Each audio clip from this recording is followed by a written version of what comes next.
तो हमें भी पता नहीं था क्लास कौन होगा, ठीक है।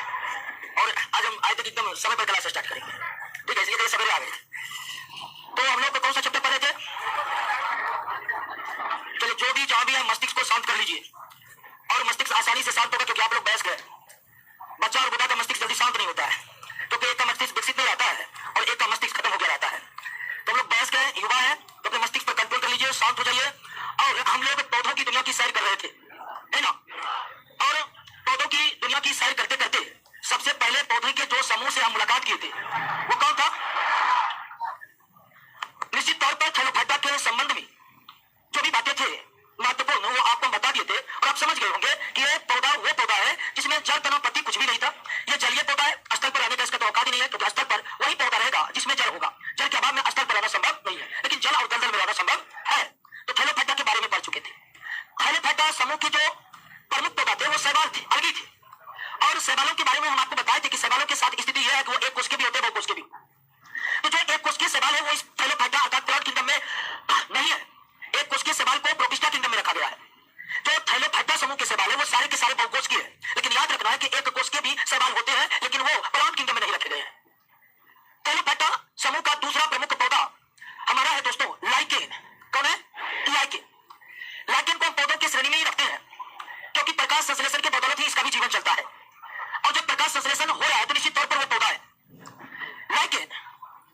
लाइकेन जो है वह इस पृथ्वी का सबसे अनूठा जीव है, अर्थात इसके जैसा पृथ्वी पर कोई जीव नहीं है लाइकेन के जैसा। अब लाइकेन अनूठा क्यों है? तो इस प्रकृति में दो जीव, एक अलगी यानी क्या शैवाल, जिसके बारे में आप जान चुके हैं थैलोफाइटा समूह का पौधा है, और दूसरा भंगी जिसको कवक यानी क्या कहते हैं, फफूंद कहते हैं। दोनों के बारे में आप परिचित हैं, ये पौधा है और ये पौधा नहीं है। तो इस प्रकृति में जहां पर भी शैवाल और कवक आपस में सहजीवी संबंध बना लेते हैं, कैसा संबंध बना लेते हैं? सहजीवी संबंध बना लेते हैं, तब इन्हीं के सहजीवी संबंध से एक नए जीव का अस्तित्व आता है, और उसे ही क्या कहा जाता है? लाइकेन कहा जाता है। यानी लाइकेन दो जीवों का सम्मिलित स्वरूप है, और जिन दो जीवों का सम्मिलित स्वरूप है लाइकेन वो है अलगी और फंगी, और इनके बीच संबंध कैसा बनता है? सहजीवी का संबंध। अब सहजीवी संबंध क्या होते हैं? सहजीवी संबंध का मतलब होता है कि दोनों एक दूसरे को फायदा पहुंचाएंगे, दोनों। अर्थात शैवाल और कवक जो सहजीवी संबंध में है, इसमें शैवाल भी फायदा पहुंचाते किसको और कवक भी फायदा पहुंचाते किसको? आपस में दो जीव एक साथ रहकर एक दूसरे से लाभान्वित होता हो, तब ऐसे संबंध को हम क्या कहते हैं? सहजीवी संबंध कहते हैं। तो लाइकेन किनके बीच के सहजीवी संबंध के बाद अस्तित्व में आता है, और आप जान चुके हैं कि सहजीवी संबंध में दोनों एक दूसरे को फायदे पहुंचाते हैं। तो अब ये भी समझ लेना है कि कौन किसको किस तरह के फायदे पहुंचाते हैं। आप जानते हैं कि शैवाल पौधा है, इसके पास क्लोरोफिल है और ये प्रकाश संश्लेषण के जरिए भोजन बना सकता है, लेकिन आप ये भी जानते हैं इसके पास जड़ नहीं है, ये मिट्टी से जल लेने में सक्षम नहीं है, और ये मिट्टी से कुछ भी लेने में सक्षम नहीं है। तो शैवाल जो चीज मिट्टी से लेने में सक्षम नहीं है, उस चीज की आपूर्ति शैवाल को कौन कर देता है? कवक। अर्थात कवक जल और खनिज लवणों की आपूर्ति किसको कर देता है? शैवाल के पास क्लोरोफिल है, वो प्रकाश संश्लेषण करता है, भोजन बनाता है, भोजन खुद भी करता है, और फिर किसको प्रदान करता है? कवक। और प्रकाश संश्लेषण के जरिए भोजन बनाकर शैवाल कवक को देता है, तो आपको लगेगा कि कितना भोजन बनता है, कितना आदमी कर लेता है। तो ध्यान रखिएगा, कोई भी पौधा प्रकाश संश्लेषण के दौरान जितने भोजन बनाते हैं उसका 10% भी वो अपने लिए यूज नहीं करते। कोई भी पौधा हो, जब तक उसका प्रकाश है वो प्रकाश संश्लेषण करते रहता है, यानी कि पौधा का किचन 12 दिन चालू रहता है, और उसे उतनी ऊर्जा की जरूरत है नहीं। इसलिए प्रकाश संश्लेषण के दौरान निर्मित भोजन जो ग्लूकोज के रूप में निर्मित होता है, उसका 10% भी पौधा अपने लिए यूज नहीं कर पाता है। अब कहिएगा इतना सारा भोजन जाता कहाँ है? तो इतने सारे भोजन पौधे के विभिन्न उत्पादों में जाकर संचित हो जाते हैं, पौधे के फलों में जाकर संचित हो जाते हैं, जड़ों में जाकर संचित हो जाते हैं। उसी तरह शैवाल प्रकाश संश्लेषण करता है, तो उसे ढेर सारे भोजन बनते हैं, कुछ ये करता है और कुछ इसको मिल जाता है। तो इस तरह दोनों एक दूसरे से लाभान्वित हो जाते हैं, और ये लाइकेन उन हर जगह पर पाया जा सकता है जहां पर कौन पाया जा सकता है? कवक। और कवक के बारे में आपको बताए थे कि कवक इस पृथ्वी पर सर्वव्यापी है, कवक हर जगह पाए जाते हैं, लेकिन शैवाल सर्वव्यापी नहीं है। लेकिन शैवाल कवक के साथ मिलकर के हर जगह उपस्थित रहते हैं, लेकिन तब उसका स्वरूप क्या कहलाएगा? लाइकेन कहलाएगा। अब लाइकेन में शैवाल और कवक के सहजीवी संबंध को एक और नाम से जाना जाता है दोस्तों। लाइकेन में शैवाल और कवक के बीच के सहजीवी संबंध को एक और नाम से जाना जाता है, और यह नाम है दोस्तों हेलोटिज्म। क्या नाम है दोस्तों? हेलोटिज्म। लाइकेन में शैवाल और कवक के जो सहजीवी संबंध है, इन संबंधों को एक और नाम से जाना जाता है, और वह नाम क्या है? हेलोटिज्म। अब हेलोटिज्म को हिंदी में क्या कहते हैं दोस्तों? हेलोटिज्म को हिंदी में मालिक और नौकर का संबंध कहा जाता है। मालिक और नौकर का संबंध कहा जाता है हेलोटिज्म। हेलोटिज्म को हिंदी में क्या कहते हैं दोस्तों? मालिक और नौकर का संबंध। अब आप कहिएगा कि इस सहजीवी संबंध का यह नाम क्यों पड़ा? तो यह नाम इसलिए पड़ा कि सब कुछ ला कौन रहा है? खाना बनाने पहले कौन करेगा? बचेगा तब किसको मिलेगा? तो कवक की भूमिका नौकरों वाली हो जाती है। सब कुछ मार्केट से ढो के लाते रहो, बाद में उसी से भोजन बनेगा, लेकिन मिलेगा तब जब बचेगा। पॉलीगोन होकर के। तो लाइकेन में शैवाल और कवक सहजीवी संबंध के रूप में रहते हैं, दोनों एक दूसरे को फायदा पहुंचाते हैं, लेकिन इन संबंधों को एक और नाम से जाना जाता है, क्या? यानी क्या दोस्तों, क्लियर हो गया? अब लाइकेन कहां पाए जाते हैं? हर जगह पर पाए जाते हैं, क्योंकि कवक क्या है? सर्वव्यापी। क्योंकि शैवाल नहीं है तो शैवाल हर जगह इसलिए नहीं पाए जाते, किसी में जल नहीं है। जल की समस्या कौन सोल्व कर देता है? कवक। तो शैवाल भी कवक के साथ दुनिया के सैर करने निकल जाता है, लेकिन तब वो शैवाल नहीं कहलाता, तो क्या कहलाने लगता है? तो लाइकेन हर जगह पर पाए जाते हैं, हर जगह पर। ऐसा नहीं कि जहां पर शैवाल रहेगा, शैवाल में कितना जल में रहता है वहीं पर लाइकेन होगा, नहीं। जहां पर कवक होते हैं वहां पर शैवाल को साधु सहजीवी बनाकर लाइकेन को अस्तित्व में ले आते। दोस्तों क्लियर हो गया? बात समझ गए? अब यह लाइकेन की सबसे बड़ी फायदे यह है दोस्तों कि लाइकेन हमारे इस पृथ्वी पर किसी भी वीरान जगह पर पारिस्थितिक तंत्र को प्रारंभ करने में महत्वपूर्ण भूमिका निभाते हैं। बात को समझे? कोई भी वीरान जगह पर है दोस्तों, जहां पर कुछ नहीं है, वीरान जगह पर, हालांकि पृथ्वी पर ऐसी जगह बहुत कम है, लेकिन कोई भी वीरान जगह पर आप वनस्पतियों को विकसित हुए अगर देखे होंगे, और इसका सबसे अच्छा एग्जाम्पल है गांव में देखोगे कि कार्बन तल मिट्टी बनाया जाता है। जब मिट्टी बनाया हो जाता है तो वहां कुछ भी नहीं रहता है। फिर अगर उसको वैसे छोड़ दिया जाए, पहले छोटे छोटे पौधे उगेंगे, ठीक है, और छोटे छोटे पौधे उगेंगे, नष्ट हो जाएंगे, फिर उसके बाद बड़े बड़े पौधे उगेंगे, फिर वो उगेंगे, नष्ट हो जाएंगे। धीरे धीरे 10-15 साल छोड़ दीजिएगा तो पता चलेगा वहां पीपल का पेड़ उग गया है, बरगद का पेड़ उग गया है अपने आप। तो किसी भी जगह जो वीरान जगह पर पारिस्थितिक तंत्र का प्रारंभ होता है वो छोटे छोटे पौधा होता है, लेकिन उन छोटे छोटे पौधों से पहले भी वहां पर कौन पहुंचते हैं? लाइकेन। और लाइकेन वहां पर वीरान जगह पर सबसे पहले उग करके वहां पर पारिस्थितिक तंत्र को क्या कर देते हैं? प्रारंभ कर देते हैं। अब फिर वहां के वातावरण को इस लायक बना देते हैं कि अन्य छोटे छोटे पौधे भी वहां पर क्या कर सकते हैं? उग सकते हैं। तो लाइकेन पारिस्थितिक तंत्र के प्रारंभ करता है। या लाइकेन कभी कभी पर्वतों पर इतनी बार उगते हैं और नष्ट होते हैं, इतनी बार उगते हैं और नष्ट होते हैं कि पर्वत के जो पत्थर है वो भी मिट्टी के स्वरूप में आ जाता है। और जैसे ही पर्वत के पत्थर मिट्टी के स्वरूप में आते हैं, फिर वहां पर वनस्पतियां क्या होती है? उगने लगती है, और वो पर्वत लाला उगते हैं। तो लाइकेन हमारे पारिस्थितिक तंत्र के प्रारंभ करता है किसी भी वीरान जगह पर, या सबसे पहले पहुंचकर, या वनस्पतियों में सबसे पहले पहुंचकर ये पारिस्थितिक तंत्र को स्टार्ट कर देते हैं। पर्वत पठारों पर भी इतनी बार उगते मरते रहते हैं, इतनी बार उगते मरते रहते हैं कि वो भी मिट्टी के स्वरूप में आ जाते हैं, फिर वो वनस्पतियां वहां पर क्या करने लगती है? विकास करने लगती है। तो लाइकेन के सबसे बड़े फायदे को आप देखें, लाइकेन का सबसे बड़ा फायदा क्या है कि ये हमारे पारिस्थितिक तंत्र को क्या करते हैं? प्रारंभ करते हैं। ये सबसे बड़ा फायदा। दूसरा, लाइकेन का पहला फायदा कि यह पारिस्थितिक तंत्र के प्रारंभ करता है। पारिस्थितिक तंत्र के क्या है? प्रारंभ करता है। और दूसरा सबसे बड़ा फायदा लाइकेन का कि लाइकेन वायु प्रदूषण के संकेतक होते हैं, इंडिकेटर होते हैं। लाइकेन क्या होते हैं दोस्तों? वायु प्रदूषण के संकेतक होते हैं। अब वायु प्रदूषण के संकेतक ये लाइकेन कैसे होते हैं? तो अगर किसी जगह पर लाइकेन उगा हुआ है ना, आप समझ लीजिए कि वहां का वायु प्रदूषित नहीं है। किसी जगह पर लाइकेन भली भांति उगकर अपना जीवन यापन कर रहा है, इसका मतलब वहां का वायु प्रदूषित नहीं। और किसी जगह पर अगर वायु प्रदूषित होने लगता है, तो सबसे पहले जो मरना स्टार्ट करता है वो कौन होता है? लाइकेन। किसी जगह पर लाइकेन उगा हुआ है और वहां की वायु प्रदूषित होने लगी, अर्थात वायुमंडल में विभिन्न प्रकार के sulphur dioxide gas, carbon dioxide gas, ये कार्बन मोनोऑक्साइड गैस, ये सब आने लगे, वायु प्रदूषित हो गई। वायु प्रदूषण का सबसे पहला असर इस पर्यावरण में किस पर पड़ता है? लाइकेन। और लाइकेन मृत होने लगते हैं, और लाइकेन मृत होने लगा, आप खुद ब खुद जान जाइए कि आपका वायु क्या हो चुका है? प्रदूषित हो चुका है। तो लाइकेन पारिस्थितिक तंत्र के प्रारंभ करता है, लाइकेन वायु प्रदूषण के संकेतक है, और खासकर लाइकेन वायु प्रदूषण में सबसे ज्यादा सेंसिटिव किसके प्रति होता है? सल्फर डाइऑक्साइड के प्रति।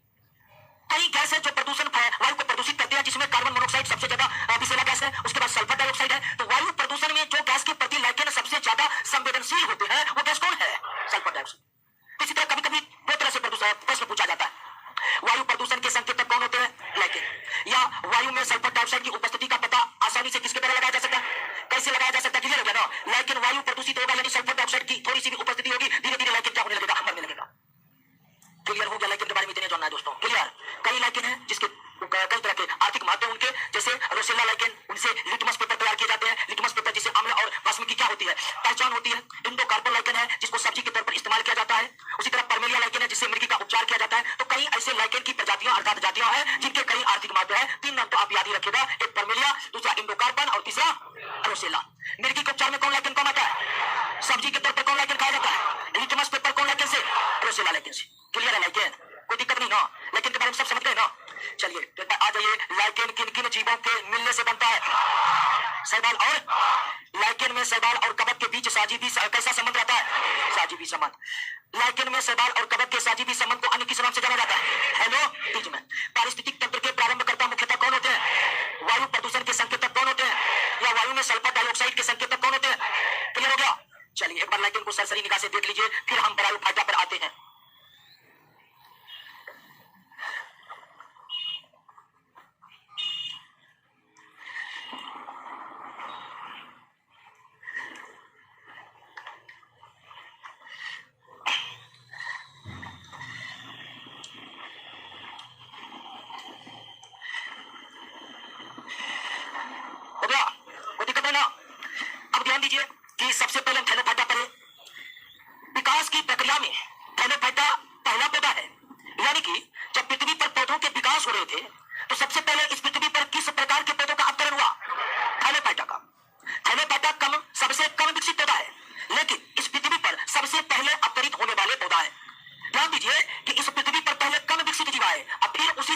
विकसित जीव पैदा हुए, अर्थात इस पृथ्वी पर पहले बंदर आए और बंदर के बाद ही मानव का क्या हुआ है, विकास हुआ है। तो विकास की प्रक्रिया कैसे चली है इस पृथ्वी पर? तो डार्विन के नेचुरल सिलेक्शन सिद्धांत की मान्यता सबसे ज्यादा है, तो आगे हम पढ़ेंगे भी। और डार्विन के नेचुरल सिलेक्शन सिद्धांत को अगर मान्य हम कर दें तो उससे बिल्कुल क्लियर हो जाता है कि पृथ्वी पर पहले कम विकसित जीव आए, उसी से धीरे धीरे अधिक विकसित जीव क्या हो गए, उत्पन्न होते गए। इस पृथ्वी पर सबसे पहले वायरस का अवतरण हुआ, जिसको आजकल सजीव मानने में भी दिक्कत है।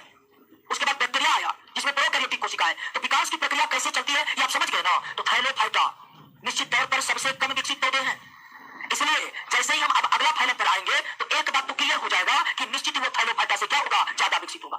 क्लासिफिकेशन हम जब पढ़ते हैं तो जो जो आगे बढ़ते जाते हैं जीवों का या फिर पौधों का क्या होते जाता है, विकास होते जाता है। तो आइए थोड़ा सा और विकास हो जाएगा अब जब हम आ जाएंगे किस फाइलम के पौधे पर, ब्रायोफाइटा। एक बात तो क्लियर है, इसके पौधे थाइलोफाइटा से क्या होगा, ज्यादा विकसित होगा। थाइलोफाइटा क्या होगा, ज्यादा विकसित होगा, इस बात में तो कोई शक नहीं है। अब दूसरी बात आप ये जान गए हैं कि ये क्रिप्टोगैम है, इसमें फूल और बीज तो होगा। अब फल का तो सवाल ही नहीं होता है, क्योंकि फल तो तब होगा जब फूल होगा, फूल ही नहीं होगा फल कहां से होगा। तो फूल फल बीज तो इसमें होंगे नहीं, ये बात भी क्लियर है, क्योंकि ये क्रिप्टोगैम के अंतर्गत है। ब्रायोफाइटा, ब्रायोफाइटा के अंतर्गत जो पौधे हैं उनमें तनों तथा पत्ती जैसी संरचना होती है, तना और पत्ती जैसी संरचना होती है, लेकिन इसमें जड़ का क्या होता है, अभाव होता है। जड़ का क्या होता है, अभाव होता है। अब पहले लाइन में आपको थोड़ा कंफ्यूजन होगा कि इसमें तना और पत्ती जैसी संरचना होती है, ये कहने का क्या मतलब, डायरेक्ट हम ये क्यों नहीं कह रहे कि इस पौधे में तना और पत्ती होती है। तो निश्चित तौर पर ब्रायोफाइटा में तना और पत्ती जो होते हैं वो वास्तविक पौधे के समान नहीं होते। अब वास्तविक पौधे के समान क्यों नहीं होते हैं दोस्तों, वो इसलिए नहीं होते हैं कि दो प्रमुख ऊतक जिसके बारे में आप जान गए हैं, कौन कौन, जाइलम और फ्लोएम का क्या होता है, अभाव होता है। यानी कि थाइलोफाइटा में तो कुछ भी नहीं था, तो कहां से जाइलम फ्लोएम होगा, क्योंकि जाइलम का काम है जल का परिवहन करना, फ्लोएम का काम है भोजन का परिवहन करना, वो इस ब्रायोफाइटा के पौधे में होते ही नहीं है। और जब तना और पत्ती में जाइलम फ्लोएम ऊतक है ही नहीं, तो क्या वो वास्तविक तना और पत्ती होगा, वास्तविक तना और पत्ती होगा। इसलिए हम बोले हैं कि थाइलोफाइटा समूह के पौधे में तना और पत्ती जैसी संरचना होती है, वो तना और पत्ती वास्तविक नहीं होते हैं, क्योंकि इस ब्रायोफाइटा में भी किसका अभाव होता है, जाइलम और फ्लोएम का क्या होता है, अभाव होता है। इसलिए हम कह सकते हैं कि तना और पत्ती जैसी संरचना तो होती है, लेकिन तना और पत्ती जैसी संरचना होती है, वो वास्तविक तना और पत्ती की तरह कार्य नहीं कर सकती। क्लियर हो गया, बात समझ गए। अब आइए कि ब्रायोफाइटा में तो देख लिए कि तना और पत्ती जैसी संरचना है, लेकिन इसमें अभी भी जड़ का क्या है, लेकिन जड़ के स्थान पर जड़ जैसी संरचना पाई जाती है। यानी इस ब्रायोफाइटा के पौधे में जड़ नहीं होता है, लेकिन जड़ के स्थान पर जड़ जैसी संरचना होती है। अब फिर आपको कंफ्यूजन होगा कि जड़ के स्थान पर जड़ जैसी संरचना होती है, डायरेक्ट क्यों कह रहे कि जड़ होती है, तो फिर वही कारण क्या नहीं है, जाइलम नहीं है बेचारे, ये जड़ पानी ले भी लेकर पहुंच जाएगा, वही का वही रह जाएगा। तो इस पौधे में, ब्रायोफाइटा पौधे में जड़ के स्थान पर जो जड़ जैसी संरचना होती है उसको हम कहते हैं मूलाभास। क्या कहते हैं, अंग्रेजी में कहते हैं राइजियोट्स। क्या कहते हैं दोस्तों, राइजियोट्स। और मूलाभास, मूलाभास मूल का मतलब होता है जड़, और आभासी से बना है भास, आभासी का मतलब होता है वर्चुअल, झूठा। मूल का मतलब क्या, यानी मूलाभास का शाब्दिक अर्थ झूठा जड़ है। मूलाभास का शाब्दिक अर्थ क्या है, और मूलाभास की उपस्थिति वाला एकमात्र पौधा का फाइलम है वो कौन, ब्रायोफाइटा के अतिरिक्त अन्य किसी भी फाइलम में, चाहे थाइलोफाइटा को ले लीजिए चाहे आगे जो टेरिडोफाइटा सब पढ़ने वाले, किसी में मूलाभास नहीं होता है। मूलाभास की उपस्थिति ब्रायोफाइटा का ही सबसे बड़ा लक्षण है। तो किस कुल के पौधे में जड़ के स्थान पर मूलाभास होता है? अब ये मूलाभास में कुछ कुछ जड़ वाला गुण पाया जाता है, अर्थात ये मिट्टी पर कुछ समय तक, यानी कुछ स्थिति में, यह मिट्टी पर पौधों को खड़ा रखने में थोड़ा देर के लिए क्या हो जाता है, सक्षम हो जाता है। यह मूलाभास मिट्टी से थोड़ा जल और खनिज लवण को भी अवशोषण करने में क्या होता है, सक्षम होता है। यानी कि मूलाभास वास्तविक जड़ तो नहीं है, लेकिन जड़ के तरह कुछ कामों को ये अंजाम दे देते। और इसलिए ब्रायोफाइटा का पौधा जड़ नहीं है, तो रहेगा कहां, वो कहां रहेगा? ब्रायोफाइटा का पौधा भी जलीय होगा, या जलीय नहीं होगा कहां उगेगा? नमस्ते, जैसे भींगे दीवार, भींगा फर्श जो हमेशा भींगा रहता है, वहां पर उगेगा। स्थल पर उगना संभव है इसके लिए, क्योंकि जड़ ही नहीं है। थाइलोफाइटा के समय हम क्लियर कर लिए थे कि जो पौधा स्थल पर होगा उसमें जड़ का होना अनिवार्य है, और इसमें जड़ नहीं है। लेकिन जड़ के स्थान पर इसमें क्या होते हैं, मूलाभास होते हैं, जो जड़ के तरह कुछ कार्य करने में क्या होते हैं दोस्तों, सक्षम होते हैं। इसलिए ये पौधे कभी कभी आपको तालाबों के किनारे में, नदियों के किनारे में उगते हुए आपको मिल जाएंगे। यानी कि जैसे तालाब का मेड़ नहीं होता है, नदियों के किनारे कुछ स्थलीय भाग नहीं होते हैं, उस भाग पर भी उग आते हैं कौन, जिस कारण से, यानी कि ब्रायोफाइटा कुछ हद तक मूलाभास की उपस्थिति कहां उग सकते हैं, स्थल पर, लेकिन सभी प्रकार के स्थल नहीं, बस तालाब के किनारे, नदी के किनारे, वही तक सीमित है। तो जल में तो यह रहता ही है, और मूलाभास होने के कारण ये थोड़ा सा कहां पर रहने के योग हो गए, तो ये जल में भी स्थल पर, जल में भी रह सकते हैं, और थोड़ा बहुत स्थल पर भी रह सकते हैं मूलाभास की उपस्थिति के कारण। इसीलिए ब्रायोफाइटा के पौधे को amphibian of the plant kingdom कहा जाता जाता है, amphibian of the plant kingdom कहा जाता है, एम्फीबियन ऑफ द प्लांट कहा जाता है। एम्फीबियन का मतलब यहाँ क्या, उभयचर। उभयचर का मतलब आप जानते होंगे, जल और स्थल दोनों जगह पर रहने वाले जीव को क्या कहते हैं। और चूंकि परागफट्टा तो जल में रहते ही है, लेकिन मूलाधार की उपस्थिति के कारण यह स्थल पर भी उगने में थोड़ा बहुत सक्षम है, लेकिन ये नम और छायादार स्थल पर ही उग सकता है, नदियों के किनारे, तालाबों के किनारे। इसीलिए इसे हम क्या कहा जाता है, इसीलिए इसे हम क्या कहते हैं, amphibian of the plant kingdom, amphibian of the plant kingdom. अब अगली विशेषता आइए दोस्तों, ये तो बताना पड़ेगा नहीं कि इसमें क्लोरोफिल होते हैं, प्रकाश संश्लेषण करते हैं और इसमें स्वपोषण होता है, ये बताने की जरूरत है नहीं। तो क्या प्लांट किंगडम पर जितने भी प्लांट पढ़ेंगे सबकी कोशिका में क्लोरोफिल होगा, सब प्रकाश संश्लेषण करेगा और सब स्वपोषी होगा। तो परागफट्टा भी पौधे हैं, इनके कोशिका में क्लोरोफिल होते हैं, ये सारे के सारे हरे होते हैं, अर्थात शैवाल की तरह भूरा और लाल परागफट्टा का प्लांट आपको नहीं मिलेगा। सारा परागफट्टा का प्लांट आपको कैसा मिलेगा, हरा का हरा मिलेगा, हरा का हरा मिलेगा। अब आइए इसमें जनन की बात जो करते हैं दोस्तों, जनन यानी अगर इसमें रिप्रोडक्शन की बात करें तो थैलोपाइटा में रिप्रोडक्शन कैसे हो रहा था, इसमें कोई दिक्कत नहीं है। थैलोपाइटा में रिप्रोडक्शन कैसे हो रहा था, थैलोपाइटा में अलैंगिक जनन हो रहा था। थैलोपाइटा में क्या हो रहा था, अलैंगिक जनन हो रहा था, और किस विधि से, बीजाणु जनन विधि से। किस विधि से, बीजाणु जनन विधि से हो रहा था। लेकिन इसमें अलैंगिक जनन नहीं होता है, इसमें लैंगिक जनन होता है। और इस पौधे में मेल और लैंगिक जनन होता है, तो लैंगिक जनन के लिए क्या क्या चाहिए, मेल और फीमेल चाहिए। तो इस बरायोफाइटा के पौधे में, बरायोफाइटा के पौधे में मेल और फीमेल पार्ट अलग अलग होते हैं, एक ही पौधे पर होते हैं लेकिन अलग अलग होते हैं। अर्थात इसमें मेल और फीमेल पार्ट का विकास हो चुका है, मेल और फीमेल पार्ट का विकास हो चुका है। मेल पार्ट को दोस्तों कहते हैं पुंधानी, क्या कहते हैं, पुंधानी, अंग्रेजी में कहते हैं एंथ्रीडियम, एंथ्रीडियम, एंथ्रीडियम। बरायोफाइटा पौधे के मेल पार्ट को क्या कहते हैं, पुंधानी, और फीमेल पार्ट को क्या कहते हैं, स्त्रीधानी कहते हैं। क्या कहते हैं, स्त्रीधानी, यानी आर्ची गोनिया। क्या कहते हैं, आर्ची गोनिया। तो मेल पार्ट को क्या कहते हैं, पुंधानी, फीमेल पार्ट को क्या कहते हैं। अब देखिए एक ही बरायोफाइटा के पौधे पर ये दोनों पार्ट पाए जाते हैं, और बरायोफाइटा में अधिकांश पौधे में मेल और फीमेल पार्ट एक ही पौधे में होते हैं। बहुत कम ऐसे पौधे होते हैं जिसका मेल अलग होता है, फीमेल अलग होता है। एक एग्जाम्पल आप पपीता के बारे में देखेंगे, पपीता मेल पौधा अलग होता है, फीमेल अलग होता है। तो कुछ ही पौधे अपवाद है जिसमें मेल और फीमेल क्या होते हैं, नहीं तो तमाम पौधे में एक ही पौधा पर मेल फीमेल दोनों पार्ट होते हैं। तो बरायोफाइटा का मेल और फीमेल पार्ट अलग अलग होता है। मेल पार्ट को क्या कहते हैं, पुंधानी, फीमेल पार्ट को क्या कहते हैं, मेल पार्ट को क्या कहते हैं, फीमेल पार्ट को। फिर उसी तरह मेल पार्ट में मेल के मीट बनता है, मेल पार्ट में क्या बनता है दोस्तों, मेल के मीट बनता है। फीमेल पार्ट में क्या बनता है, फीमेल के मीट बनता है। फीमेल पार्ट में क्या बनता है, फीमेल के मीट बनता है। लेकिन सेक्सुअल रिप्रोडक्शन हो रहा है, तो सेक्सुअल रिप्रोडक्शन में फर्टिलाइजेशन का होना क्या है, अनिवार्य है। निषेचन का होना क्या है, निषेचन का मतलब समझ रहे ना, मेल पार्ट का फीमेल पार्ट से मिलना क्या कहलाता है। तो इस बरायोफाइटा के पौधे में जो मेल फीमेल पार्ट होते हैं, तो मेल पार्ट से मेल के मीट बनता है, फीमेल पार्ट से वो आपस में मिल सकते हैं, केवल कहाँ में, यानी बरायोफाइटा पौधे में निषेचन के लिए जल की उपस्थिति क्या है, अनिवार्य है। जल के अभाव में इसमें निषेचन संभव, जल के अभाव में इसमें निषेचन संभव नहीं है। और निषेचन में क्या होता है दोस्तों, सबसे पहले एंथ्रीडियम से जो मेल के मीट बनता है, मेल के मीट में तैरने का गुण पाया जाता है। किसके गुण, तैरने का गुण। और वो पानी में तैरते तैरते तैरते गांव पहुंच जाता है। हाँ, और स्त्रीधानी की विशेषता है कि ये फीमेल के मीट बनाकर छोड़ता नहीं, अपने पास रखता है। चलकर आना पड़ेगा किसको, मेल के मीट को। ठीक है, फीमेल के मीट बनते हैं और इसी में रहते हैं, लेकिन मेल के मीट बनकर बाहर निकलना है उसको, तैर कर आना है किसके पास, स्त्रीधानी के पास, तब जाकर निषेचन कंप्लीट होगा। क्लियर हो गया, यानी प्रकृति इस तरह की व्यवस्था बना दिया है कि चलना पड़ेगा मेल को ही। पौधा में भी यही विशेषता है, समझिए बात। ठीक है, मानव में तो है ही। और पौधों में सारे बरायोफाइटा का पड़े कि इसमें निषेचन होने के लिए जल चाहिए और जल में तैरकर मेल के मीट को पहुंचना। लेकिन हम बड़े बड़े पौधों का भी जो रिप्रोडक्शन करेंगे सब में यही बात होता है दोस्तों, फीमेल पार्ट जगह पर रहता है, मेल पार्ट को हवा में उड़कर, ठीक है, जल में तैरकर पहुंचना पड़ता है सारे पौधों की जातियों में। क्लियर हो गया दोस्तों। चलिए अब जनन हो गया, पौधा बन जाएगा, खेल खत्म है। तो बरायोफाइटा को आप समझे कि नहीं समझे, इसमें कोई दिक्कत है कि नहीं है। चलिए बरायोफाइटा एक बार पुनः देख लेते हैं। बरायोफाइटा के पौधे में तना और पत्ती जैसी संरचना होती है, लेकिन जल का क्या होता है। लेकिन बरायोफाइटा की विशेषता है कि इसमें जल के स्थान पर क्या पाया जाता है, मूलाधार की उपस्थिति के कारण यह कुछ हद तक स्थल पर रहने में सक्षम होता है, नदियों के किनारे, तालाब पे, जिस कारण इस पौधे को उभयचर पौधा कहा जाता है, क्योंकि यह जल स्थल दोनों पर उग सकते हैं। इस पौधे में सेक्सुअल रिप्रोडक्शन होता है, लैंगिक जनन होता है, क्योंकि इस पौधे में मेल और फीमेल पार्ट का विकास हो चुका है। थैलोफाइटा में मेल फीमेल पार्ट का विकास नहीं हुआ था। बरायोफाइटा के मेल पार्ट को पुंधानी और फीमेल पार्ट को स्त्रीधानी कहते हैं। प्रजनन में जो निषेचन की प्रक्रिया होती है, लैंगिक जनन में निषेचन का होना अनिवार्य है, तो प्रजनन में जो निषेचन की प्रक्रिया होती है वो शिल्प का होती है। और जल में मेल के मीट, पुंधानी से मेल के मीट, यानी कि हिंदी में नर युग्मक निकलकर जल में आ जाते हैं और तैरते हुए कहां पहुंचते हैं, स्त्रीधानी के फीमेल के मीट अगर इससे बाहर भी आ गया तो नष्ट हो जाएगा, क्योंकि उसमें तैरने का गुण नहीं पाया जाता, इसीलिए अपनी जगह पर आता है। जल के अभाव में बरायोफाइटा में प्रजनन संभव। क्लियर हो गया। अब प्रमुख पौधा बरायोफाइटा का कौन है देखिए,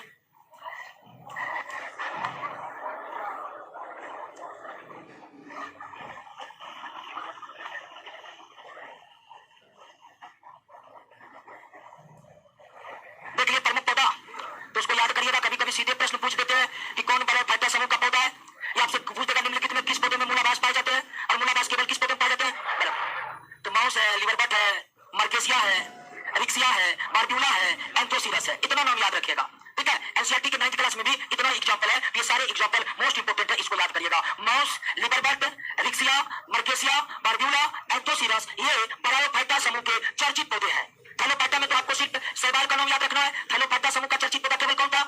शैवाल। लेकिन ब्रायोफाइटा में 5 नाम याद रखिएगा, खासकर मॉस, लिबरबर्ट, मर्केसिया, रिक्सिया, बार्ब्यूला और एंथोसिरस। यानी इन सब पौधों में तना और पत्ती जैसी संरचना होती है। जल का क्या होता है? आभार होता है। इन सब पौधों में मूला घास पौधा होता है। इन सब पौधों में निषेचन के लिए जल की उपस्थिति अनिवार्य है। इन सब पौधों में पुंडनी और स्त्रीधानी नामक जनन अंग की उपस्थिति होती है। क्लियर? ब्रायोफाइटा समझ गए? अब ध्यान दीजिए, जब हम थैलोफाइटा पढ़ रहे थे तो थैलोफाइटा समूह से हमने कई पौधे हमारे बहुत ही आर्थिक महत्व के थे ना। कोलेबेला के शैवाल से तो डायरेक्ट प्रोटीन निकाल कर खाए थे। लेवेनेरिया के पौधा से दोस्तों आयोडीन निकाले थे। पोरफेरा शैवाल को सब्जी की तरह हम खाए थे। हमने खाई थी, जापान के लोग सब खाता है। तो थैलोफाइटा समूह का जो पौधा शैवाल था उसके बहुत ही व्यापक आर्थिक महत्व है मानव के लिए। लेकिन जब आप ब्रायोफाइटा पौधे पर आते हैं तो ब्रायोफाइटा का कोई विशेष आर्थिक महत्व मानव के लिए नहीं है, कोई विशेष आर्थिक महत्व नहीं है। लेकिन फिर भी इस समुदाय के पौधे से कुछ ना कुछ फायदा तो होता ही है। और एक प्रमुख फायदे आप जान लीजिए, इस ब्रायोफाइटा का, और उस पौधा का नाम क्या है दोस्तों? माउस। नाम भी बड़ा अल्टर है। हाँ, हम लोगों के जिला में तो मटने को माउस कहा जाता है, ठीक है। माउस ये पौधा का नाम है। अब माउस पौधा में एक विशेष खासियत ये होती है कि अपने भार का 1000-2000 गुना पानी अवशोषित कर लेता है। अपने भार या आयतन का 1000-2000 गुना ज्यादा जल को क्या कर सकता है? अवशोषित कर लेता है माउस। इस विशेष गुण होने के कारण इसका उपयोग नर्सरी में पैकिंग मटेरियल के रूप में किया जाता है।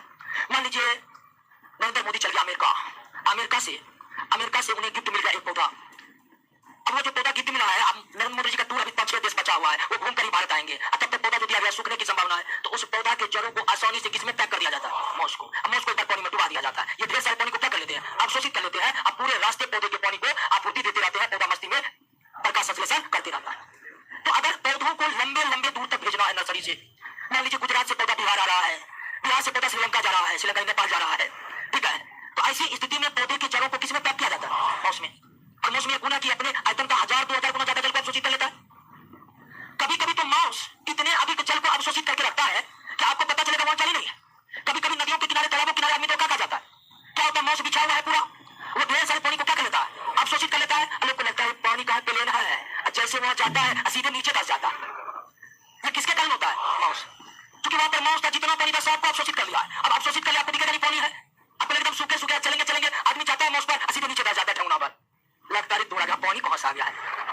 अब कभी कभी माउस तो इतने होता है कि बाहर के पानी को भी अवशोषित कर लेता है, आगे नहीं बढ़ने देता है। क्लियर हो गया? तो सबसे उपयोगी पौधा अगर ब्रायोफाइटा में मानव के लिए कोई है तो कौन है? माउस। इसको पशु खा भी लेता है, इसे पशु चारे के रूप में इस्तेमाल कर सकते हैं। ये सूख जाएगा तो इसको जलावन के तौर पर इस्तेमाल कर सकते हैं। अब पैकिंग मटेरियल के रूप में इस्तेमाल कर ही सकते हैं। कुल मिलाकर हम कह सकते हैं कि ब्रायोफाइटा पौधे के आर्थिक महत्व उतने नहीं है जितने किसके थे? थैलोफाइटा के थे। लेकिन कुछ आर्थिक महत्व है, खासकर किस पौधा का? माउस का। तो ब्रायोफाइटा क्लियर हो गया। एक बार ब्रायोफाइटा पर सरसरी निगाह मार लीजिए, फिर हम आते हैं अगले फैलम पर।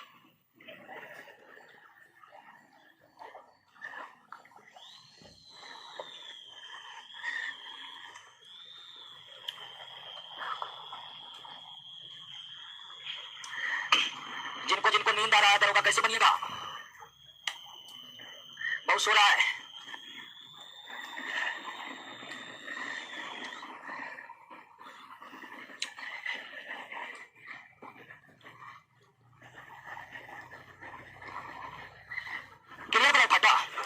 तो थैलोफाइटा में जड़ तना पत्ती कुछ भी नहीं। ब्रायोफाइटा में तना और पत्ती हो गया, लेकिन जड़ का क्या था? अभाव था। अब समय आ गया है कि सब कुछ विकास कर जाएगा। आ जाइए अगले फैलम पर, और इसका नाम है टेरिडोफाइटा। टेरिडोफाइटा में जो पी है ना, ये साइलेंट रहता है। इसको यहीं से पढ़ना स्टार्ट करते हैं। टेरिडोफाइटा, पी साइलेंट रहता है। टेरिडोफाइटा निश्चित रूप से एक बात तो क्लियर है कि ब्रायोफाइटा से क्या होगा? ज्यादा विकसित होगा, इसमें तो कोई शक नहीं होनी चाहिए। जो हम आगे बढ़ते जाएंगे पौधे विकास करते जाएंगे। तो टेरिडोफाइटा का पौधा पृथ्वी का पहला विकसित पौधा है जिसमें जड़ भी होते हैं, तना भी होते हैं और पत्ती पाए जाते हैं। और सारे जड़, तना, पत्ती जो होते हैं वास्तविक होते हैं, क्योंकि इसमें जाइलम और फ्लोएम पाए जाते हैं। जाइलम और फ्लोएम पाए जाते हैं। तो ध्यान दीजिएगा, जाइलम और फ्लोएम पौधे के प्रमुख उत्तक हैं। लेकिन ये दोनों उत्तक ना तो थैलोफाइटा के पौधे में होते हैं और नहीं, यानी कि जाइलम और फ्लोएम का विकास सबसे पहले किसमें हुआ? टेरिडोफाइटा में। जाइलम और फ्लोएम का विकास सबसे पहले किसमें हुआ? इसमें कमी है फूल का और फल का, जो नहीं पाए जाते। इसको भी हम क्रिप्टोगेम्स में रखे थे, तो क्रिप्टोगेम्स में तो हम पहले ही बता दिए थे कि इनमें फूल और बीज नहीं होते। क्रिप्टोगेम में फूल और बीज नहीं होते हैं। तो इसमें पौधों का हर खूबियां आ गई है। इसमें जड़ भी है, तना भी है, पत्ती भी है, अचानक प्लेन भी है। लेकिन यह पौधे उतने विकसित नहीं हुए हैं कि इसमें फल और बीज हो, यानी इतने विकास करके भी इसमें अभाव है किन किन चीजों का, तो फूल और फलों का। अब बीजों का भी फल है, फल नहीं है तो बीज भी नहीं होगा। हालांकि कुछ पौधे हैं जिसमें बिना फल के भी बीज होते हैं, आगे हम पढ़ेंगे। तो इसमें कमी सिर्फ किसका रह गया दोस्तों? फूल और बीज का। अब चूंकि क्रिप्टोगेम में कितना फैलम था? क्रिप्टोगेम में कितना फैलम था? 3 फैलम था, फैलोपाटा, ब्रायोफाइटा, टेरिडो। और इन 3 फैलों में जाइलम और फ्लोएम केवल किसमें है? जिसके कारण टेरिडोफाइटा को वास्कुलर क्रिप्टोगेम्स की संज्ञा दी गई है। ठीक है, टेरिडोफाइटा समूह के पौधे को क्या कहा जाता है दोस्तों? वास्कुलर क्रिप्टोगेम्स कहा जाता है। क्या कहा जाता है? वास्कुलर क्रिप्टोगेम्स कहा जाता है। वास्कुलर बंडल या वास्कुलर टिश्यू के अंतर्गत पौधे के कौन कौन से आते हैं? चूंकि जाइलम और फ्लोएम क्रिप्टोगेम के अंतर्गत केवल टेरिडोफाइटा में है, ब्रायोफाइटा, थैलोफाइटा में नहीं है, केवल और केवल किसमें है? टेरिडोफाइटा में। इसलिए इसका नाम क्या रखा गया है? वास्कुलर क्रिप्टोगेम रखा गया। क्या रखा गया है? अब ध्यान दीजिए, इस पौधा का, यह पौधा भी जलीय होते हैं, लेकिन उसके साथ साथ यह क्या होते हैं? स्थलीय होते हैं। लेकिन सभी प्रकार के स्थलों पर नहीं उगते हैं। ये भी दोस्तों कहाँ उगते हैं? नम और छायादार स्थानों पर उगते हैं। कहाँ उगते हैं दोस्तों? नम और छायादार स्थानों में। यानी इसमें जड़ है, इसका मतलब ये नहीं कि हर जगह रहने के ये योग हुआ है दोस्तों। अभी भी यह इतना विकास नहीं किया है कि पृथ्वी के हर एक प्रकार के स्थलों पर यह उग सके। इसकी उपस्थिति हमारे घरों में गमले तक ही सीमित रहता है। ठीक है, हालांकि कुछ जातियां इसके मरुस्थल में उगते हैं, लेकिन अधिकांश जातियां नम और छायादार स्थानों पर पाए जाते हैं। खासकर घरों में जो हम लगाते हैं ऐसे पौधे जिसमें कभी फूल नहीं खिलते हैं, लेकिन उसके पत्ते आकर्षक रंगों के लिए होते हैं, वो सारे पौधे किसके होते हैं? टेरिडोफाइटा के। हम देखे होंगे कई ऐसे पौधे लगाया जाता है दरवाजों पर जिसमें फूल नहीं खिलते हैं, लेकिन उसके पत्ते इतने आकर्षक रंगों को लिए रहते हैं कि उसे लोग शौक से लगाते हैं। वो सारे पौधे किसके होते हैं? टेरिडोफाइटा के अधिकांश पौधे सजावटी पौधे की तरह यूज किए जाते हैं, फूल नहीं बल्कि आकर्षक रंग वालों पत्तों के लिए। क्लियर हो गया? तो इसमें सब कुछ विकास कर ही गया है। और आप इससे पहले ब्रायोफाइटा में ही कौन रिप्रोडक्शन करा चुके हैं, तो निश्चित तौर पर अब अलैंगिक तो होगा नहीं। इसमें भी कैसा जनन होते हैं? लैंगिक जनन होते हैं। अर्थात इन पौधों में नर यानी मेल और मादा यानी फीमेल पार्ट पाए जाते हैं, लेकिन इसके नर और इसके मेल और फीमेल पार्ट का नाम पुंधानी और स्त्रीधानी नहीं है, उसका प्लूरल कर दीजिए। इसके मेल पार्ट का नाम पुंधानिया है। क्या है? पुंधानिया है। इसको अंग्रेजी में एंथ्रीडिया कहते हैं। क्या कहते हैं इसको? एंथ्रीडिया। और इसके फीमेल पार्ट का नाम स्त्रीधानिया है। क्या है दोस्तों? स्त्रीधानिया है, यानी आर्चीगोनिया है। क्या है दोस्तों?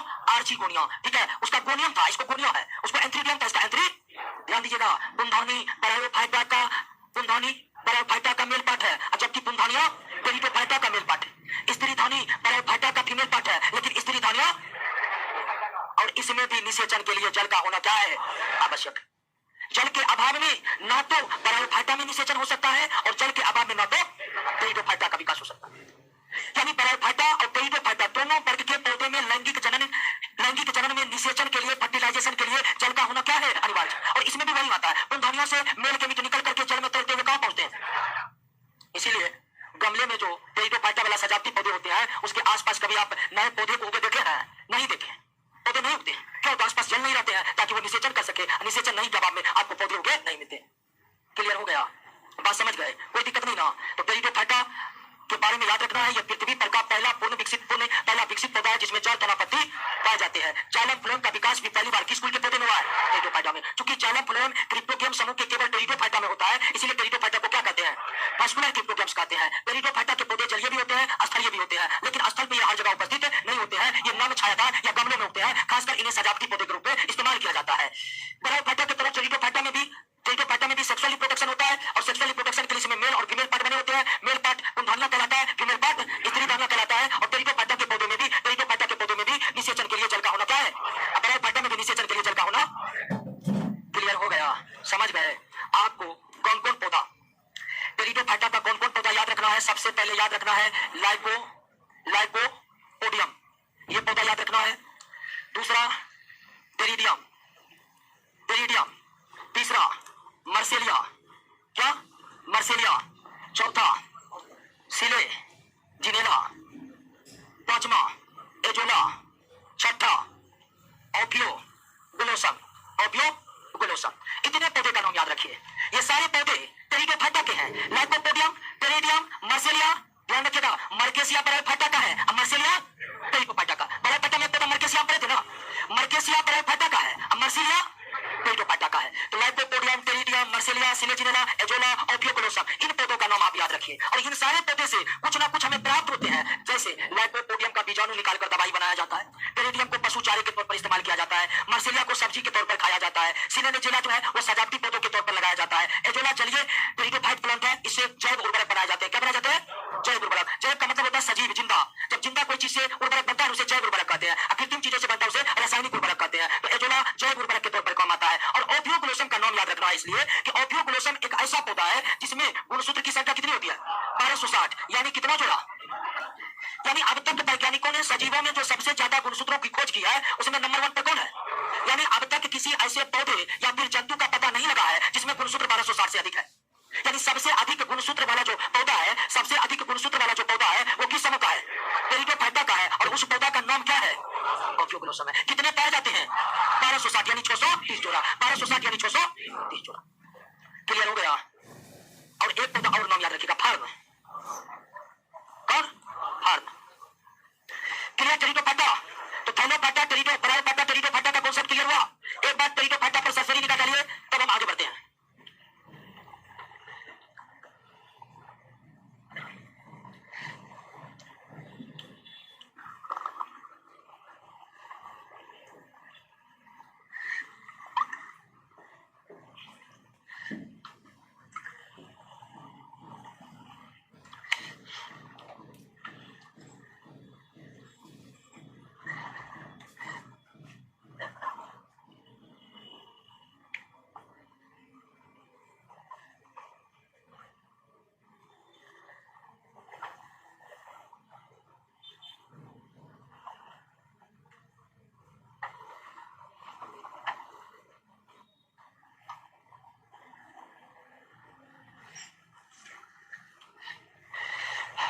क्लियर हो गया?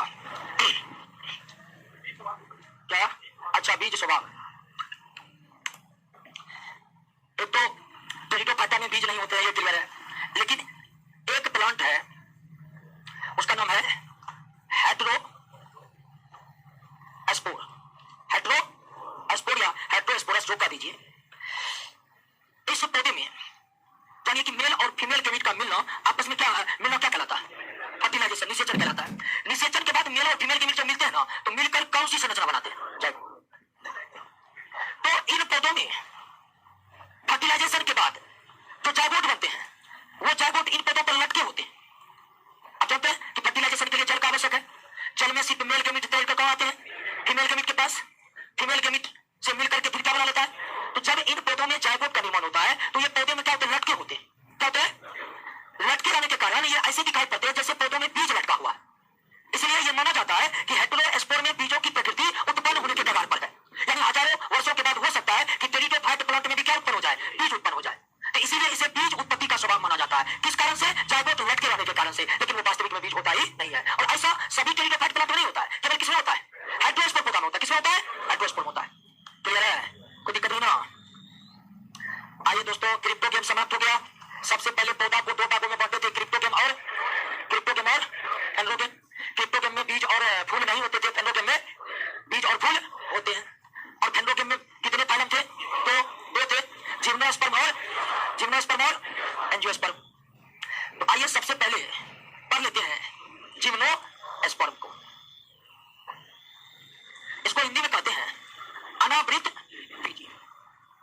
अनावृत बीजी जिम्नोस्पर्म। अब तक जो आप पौधा पढ़े थे, थैलोफाइटा, ब्रायोफाइटा, टेरिडोफाइटा, तो थैलोफाइटा में तो जल तनाव पत्ती कुछ भी नहीं था। ब्रायोफाइटा के पौधे में तनाव पत्ती जैसी संरचना थी। और जब टेरिडोफाइटा पर आए तो उसका पौधा जो है दोस्तों थोड़ा बड़े होते हैं। लेकिन लंबाई और मोटाई, ऊंचाई के आधार पर पौधे के 3 श्रेणियां होते हैं। एक हर्ब, दूसरा सर्व और तीसरा क्या? ट्री। इसको शाकीय पौधा कहते हैं, इसको झाड़ी वाले पौधा कहते हैं, इसको क्या कहते हैं? वृक्ष। तो थैलोफाइटा तो कोई आकृति ही नहीं था।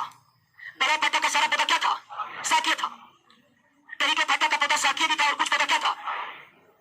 लेकिन अब समय आ गया है किसका?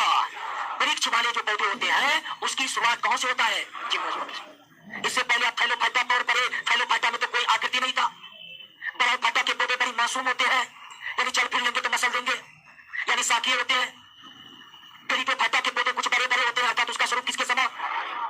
लेकिन अभी भी वृक्ष वाले पौधे से आपकी मुलाकात ना तो वृक्ष वाले पौधे से आपकी मुलाकात नहीं हुई है। यानी अब तक जो हम थैलोफाइटा, बरफाइटा, पेरिटोफाइटा पढ़े उसमें कोई भी पौधा वृक्ष के शकल में नहीं था। वृक्ष के शकल वाले पौधे आपको सबसे पहले किस फालम में मिलता है? जिम्नोस्पर्म में मिलता है। यानी अब छोड़ दीजिए, शाकीय पौधे का स्थिति समाप्त हो गया। हालांकि इस फालम में भी कुछ पौधे क्या होते हैं, लेकिन अब समय है केवल किन पौधों का? झाड़ी और वृक्ष वाले पौधों का, उसमें भी मुख्यतः किसका? वृक्षों का। तो आ जाइए जिम्नोस्पर्म। अब जिम्नोस्पर्म का हिंदी नाम क्या जानते हैं? अनावृत बीज। और इसका नाम अनावृत बीज क्यों है?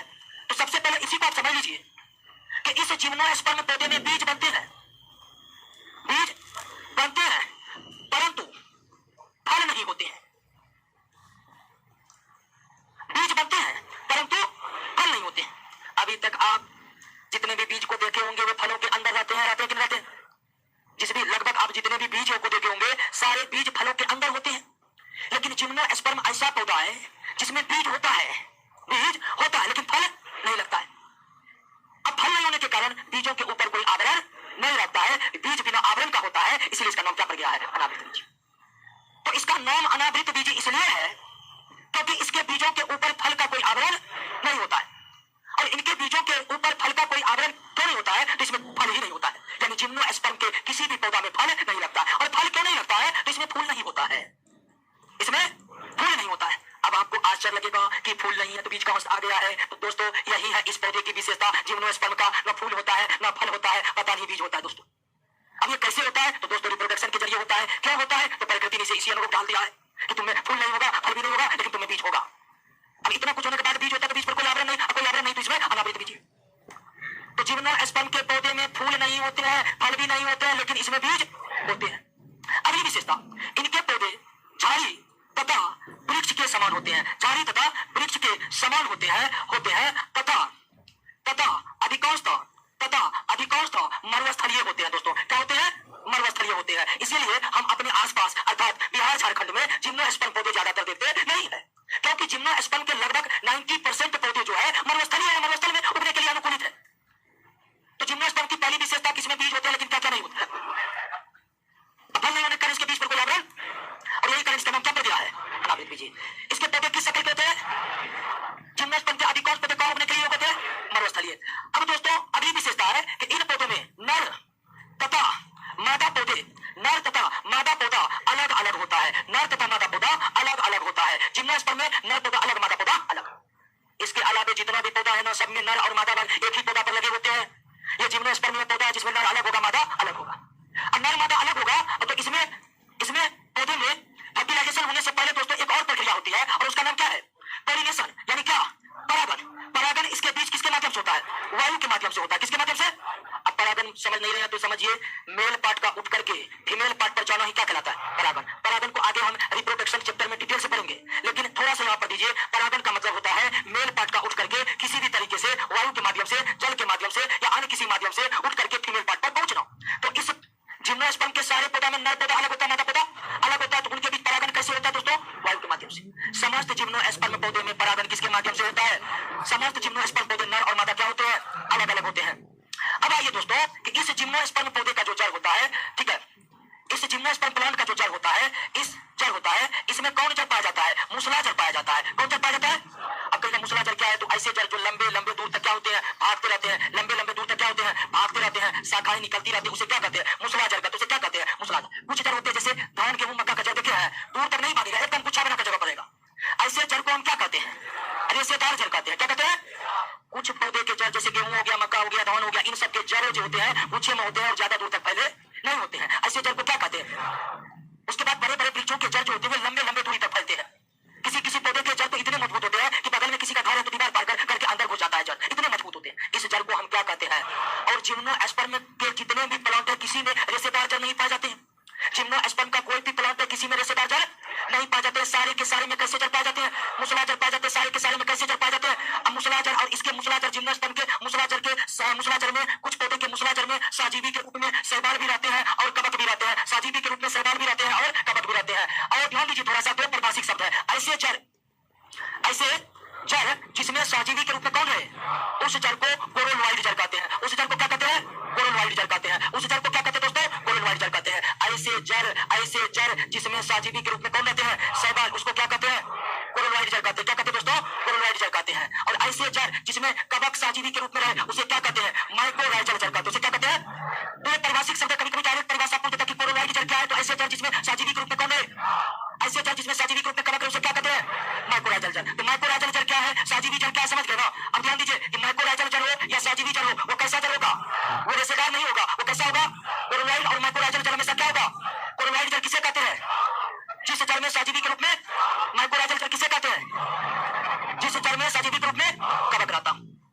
और याद रखिएगा, दो पौधा का भी नाम याद रखिएगा। कोरोनवाइड जड़ पाया जाता है साइकस में, साइकस जिम्नोस्पर्म का प्लांट है। और माइक्रोराइजल जड़ पाया जाता है पाइनस में। किसमें पाया जाता है, पाइनस में।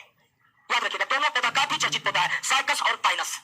हाँ, साइकस और पाइनस। एक और पौधा सिकोला, सिकोला साइकस के पौधे से ही साबूदाना बनाया जाता है। साइकस के पौधे के तनों में चीरा लगाकर पहले उसके स्टार्च को निकालकर फिर कई प्रोसेसिंग के बाद क्या तैयार होता है, साबूदाना।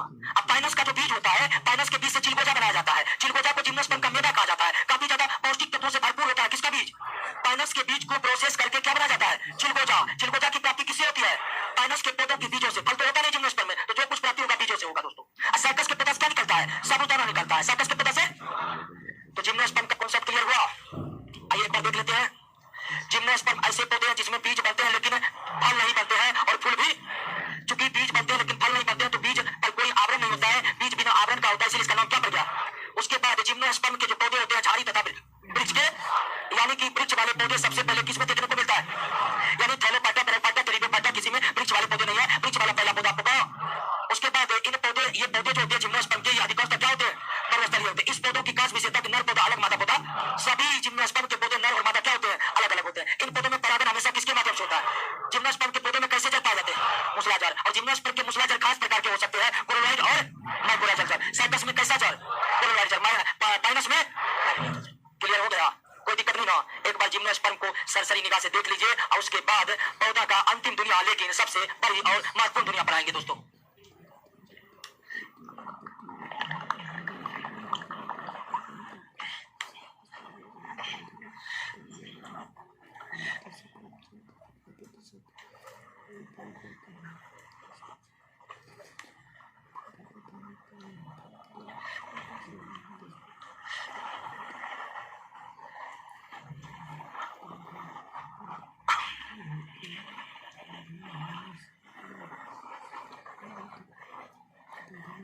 आर्थिक महत्व इस पौधे का काफी है।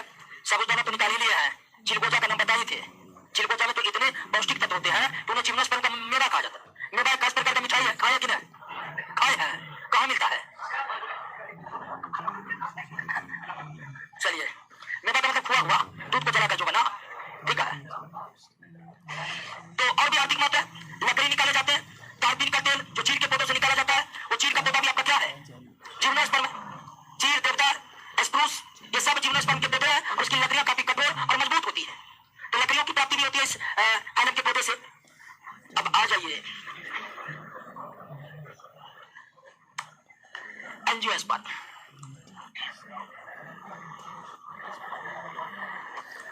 इसको क्या कहते हैं, आवृत बीजी। पौधा का सबसे बड़ा फाइलम कौन है, एंजियोस्पर्म, सबसे बड़ा। इसके अंतर्गत कितने पौधे आते हैं, 2.5 लाख। अब 2.5 लाख पौधा नहीं, 2.5 लाख पौधे की जातियों शामिल अलग अलग। तो एंजियोस्पर्म प्लांट किंगडम का सबसे बड़ा फाइलम है। इस फाइलम में 2.5 लाख पौधों की जातियां शामिल है। इससे पहले आप जिम्नोस्पर्म पढ़े थे, जिम्नोस्पर्म में 750 पौधों की जातियां हैं। टेरिडोपाटा में वही 2000-3000 के करीब पौधों की जातियां हैं। बरापाटा में भी 2500 पौधों की जातियां हैं। थैलोपाटा में वही 3000-4000 पौधों की जातियां, खासकर शैवालों की जातियां हैं। लेकिन जब एंजियोस्पर्म पर आ जाते हैं दोस्तों, इसमें 2.5 लाख पौधों की जातियां हैं। ये सबसे बड़ा फैलम है पौधों का, एंजियोस्पर्म। आपके आसपास जो पौधे हैं, आसपास के जितने पौधे हैं, उसका 96%, लगभग 96 से 95% पौधे किसके होते हैं, एंजियोस्पर्म के। हमारे आसपास जो पौधे होते हैं, लगभग सभी के सभी कौन होते हैं, एंजियोस्पर्म। क्योंकि थैलोपाटा तो जल में था, बरापाटा जल के बगल में था, टेरिडोपाटा बेचारा गमले में था, और जिम्नोस्पर्म मरुस्थल में था। बच गया कौन, इसमें इतने पौधे कि हर जगह फैले हुए हैं। और इसके पौधे पूर्ण विकसित होते हैं, पूर्ण, अर्थात जातना, पतला, फल, फूल सब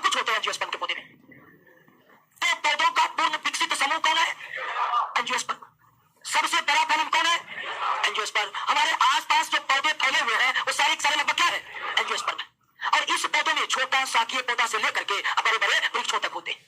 एंजियोस्पर्म का एक पौधा बुल्बिया है, इतना छोटा है कि माइक्रोस्कोप लेकर उसे जड़ में खोजना पड़ता है बहुकोश की, लेकिन बहुकोश के होने के बावजूद भी बुल्बिया का पौधा इतना छोटा है कि उसे माइक्रोस्कोप से खोजना पड़ता है किधर है।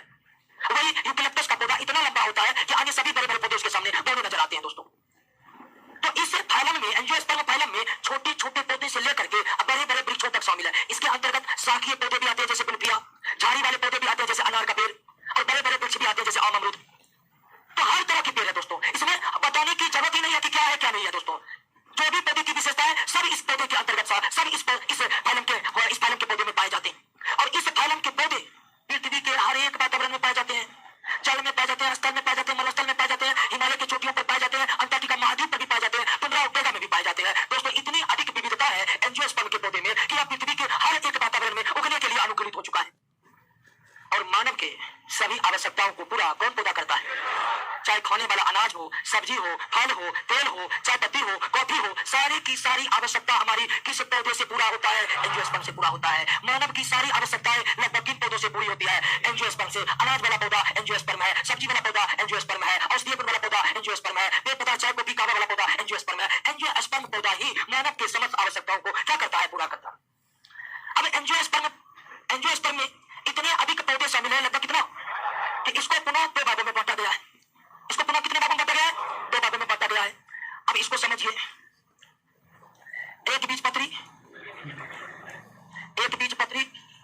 यानी क्या? मोनोकोट, और द्विबीजपत्री यानी क्या? डाइकोट। पूरा नाम मोनोकोटिलिडॉन्स है और इसका भी पूरा नाम डाइकोटिलिडॉन्स है, लेकिन शॉर्ट में मोनोकोट डाइकोट कहते हैं। तो एक बीजपत्री और द्विबीजपत्री में किस फाइलम का बंटवारा हुआ है? एंजियोस्पर्म का। अब एंजियोस्पर्म में कौन एक बीजपत्री है और कौन द्विबीजपत्री है? कौन एक बीजपत्री है और कौन द्विबीजपत्री है? इसको हम कैसे समझेंगे दोस्तों? तो एक बीजपत्री और द्विबीजपत्री में पर्याप्त अंतर होता है। क्या क्या अंतर होता है? तो सबसे पहला अंतर तो किसको लेकर होता है? बीज को लेकर होता है।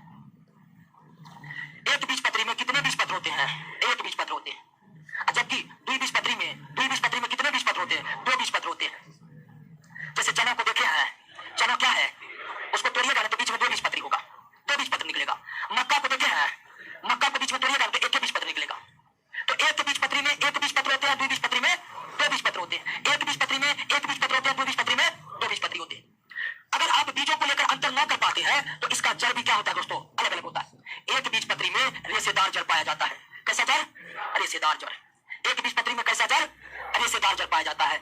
जबकि द्विबीजपत्री का बात करिएगा तो द्विबीजपत्री में क्या पाया जाता है? मूसला जड़ पाया जाता है। क्या पाया जाता है? मूसला जड़ पाया जाता है। द्विबीजपत्री में क्या पाया जाता है? मूसला जड़ पाया जाता है। तो दूसरा अंतर समझ में आ गया। एक बीजपत्री में कितने बीजपत्र? एक। द्विबीजपत्री में वो तो नाम से स्पष्ट है। एक बीजपत्री में कैसा जड़ होता है?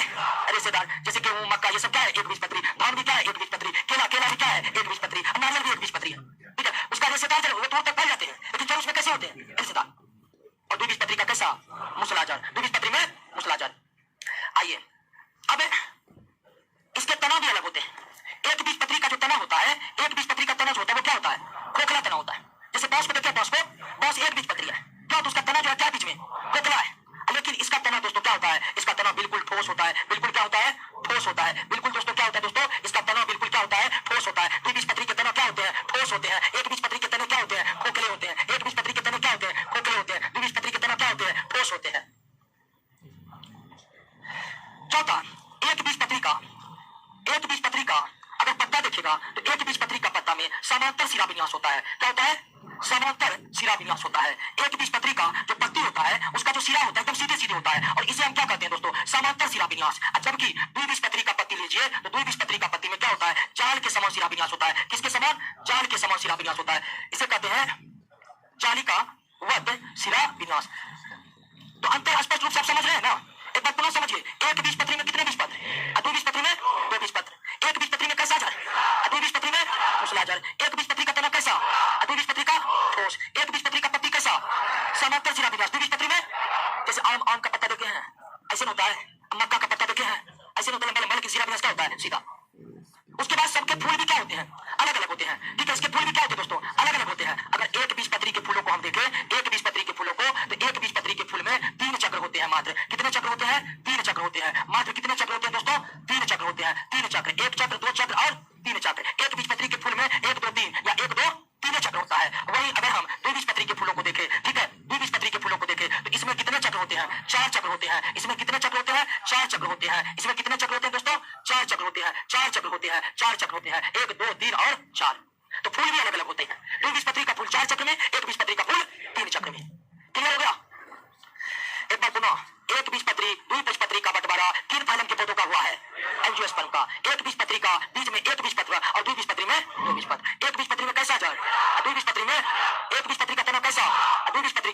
कोश। एक बीजपत्री का पत्ती कैसा?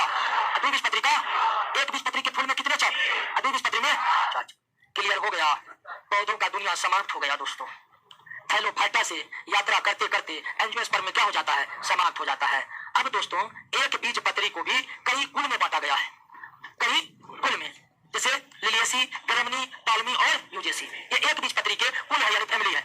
उसी तरह द्विबीजपत्री को भी कई कुलों में बांटा गया है। ठीक है, क्रूसिफेरी, मालवेसी, सोलेनेसी, लेक्यूमिनेसी, रुटेसी, कुकुरबिटेसी, मिलिटेसी इत्यादि इत्यादि इत्यादि। तो उसको याद करने का कोई विशेष जरूरत नहीं है, लेकिन याद होगा तो करिए लीजिएगा दोस्तों। तो पौधों की दुनिया समाप्त हो चुका है। थैलोफाइटा के पौधों से हमने यात्रा शुरू किया है और एंजियोस्पर्म पर आकर समाप्त हो गया। आशा करते हैं पौधों के बारे में निश्चित ही आपका पहले से ज्यादा कॉन्सेप्ट बना होगा। बना है कि नहीं बना है? कोई दिक्कत नहीं ना? तो आइए अगले क्लास प्रश्नों का नाम, प्रश्न को बना कराइएगा। अगले क्लास में हम प्रश्नों की चर्चा करेंगे। कई ऑनलाइन वाले दोस्तों का क्या हाल चाल है देख लेते, लाइए तो क्या हुआ? चलिए, आकाश कुमार, प्रिंस कुमार, रवि कुमार, रुपेश, नेहा कुमारी, चांदनी पटेल, प्रीति यादव, अभिषेक, चंचल कुमार, सॉरी चंचल कुमारी, विक्की कुमार, रोशन, प्रिंस, गोल्डन। चलिए, अब तो नाम इतनी तेजी तेजी से आ रहा है कि